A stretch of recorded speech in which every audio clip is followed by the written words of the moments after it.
আল্লাহর রাসূল সাল্লাল্লাহু আলাইহি ওয়াসাল্লাম বলেন, আফজালুস সালাহ বাদাল মাফরুদাহ সালাতুন ফি জাওফিল লাইল। আল্লাহ রাব্বুল আলামিনের কাছে ফরজ নামাজের পরে সবচাইতে পছন্দনীয় নামাজ হলো তাহাজ্জুদের নামাজ। ওয়া আফজালুস সিয়াম বাদা শাহরু রমাদান শাহরুল্লাহিল মুহাররম।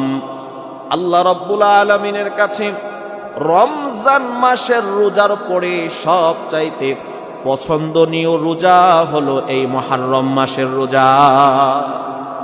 মুসলিম শরীফের মধ্যে হাদিস আসছে, হযরতে হাফসা রাদিয়াল্লাহু তাআলা আনহু থেকে হাদিস বর্ণিত। তিনি বলেন, চারটা কাজ এমন ছিল যেই চারটা আমল আল্লাহর রাসূল সাল্লাল্লাহু আলাইহি ওয়াসাল্লাম কখনো ছাড়তেন না।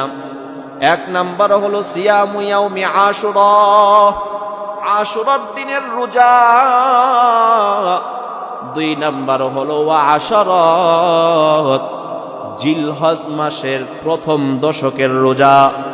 তিন নাম্বার হলো সালাসাতু ইয়াউমিন ফি কুল্লি শাহরিন, প্রত্যেক মাসে তিনটা রোজা, অর্থাৎ আইয়ামে বীজের রোজা, 13, 14, 15 তারিখের রোজা।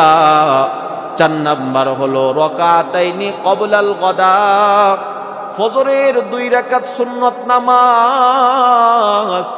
এই চারটা আমল আল্লাহর রাসূল সাল্লাল্লাহু আলাইহি ওয়াসাল্লাম কখনো ছাড়তেন না। তিরমিজি শরীফের মধ্যে হাদিস আসছে, আল্লাহর রাসূল বলেন, সিয়ামু ইয়াউমি আশুরা ইন্নী আহতাসিবু আলাল্লাহ আইয়ুকাফিরা সানাতাল্লাতী ক্বাবলা।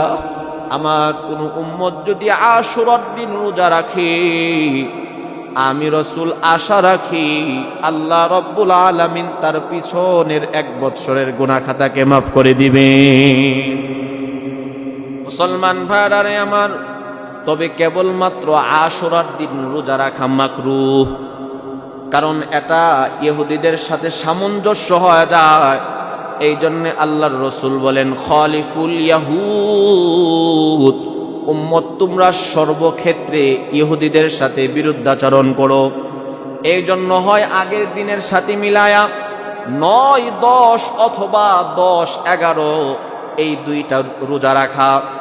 হাদিসের মধ্যে আশুরার দিনে রোজা রাখার কথা আসছে। এখন যারা কুসংস্কারগুলো করে, যেগুলো একটু আগে বলে আসলাম, তাদের মধ্যে গিয়ে খবর নিয়ে দেখেন তাদের অধিকাংশ মানুষ এই রোজা রাখে না। হাদিসের মধ্যে রোজা রাখার কথা আসছে, রোজা না রেখে তারা নিজেরা নতুন একটা কিছু আবিষ্কার করে ধুমধাম করতেছে আর অন্যদের উপরে ইলজাম দিতেছে। তাদের অন্তরে হযরত হুসাইন রাদিয়াল্লাহু তাআলা আনহুর প্রতি মহব্বত নাই।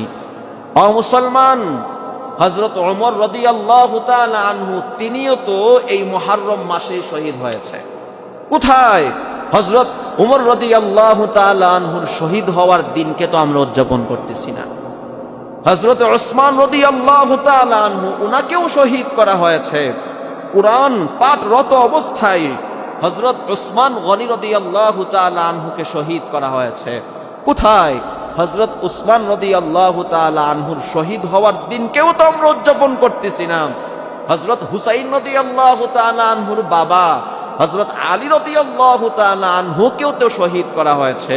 ফজরের সময় মসজিদে আসতেছে, পিছন দিক থেকে জালেমরা হযরত আলীর মাথার মধ্যে আঘাত করে ওনাকে নির্মমভাবে শহীদ করা হয়েছে। হযরত আলীর শহীদ হওয়ার দিনকেও তো আমরা উদযাপন করতেছি না। তাহলে আশুরার দিন এই ক্ষেত্রে এসে কেন আমাদের এত বাড়াবাড়ি? এই জন্য আল্লাহর রাসূল বলেছেন, কুল্লু বিদআতিন দালালা, প্রত্যেক নতুন জিনিস হলো বেদাত, পথভ্রষ্টতা, গুমরাহি। আর যারাই এই গুমরাহি কাজগুলো করবে তাদের ঠিকানা হলো জাহান্নাম। বলেন নাউজুবিল্লাহ।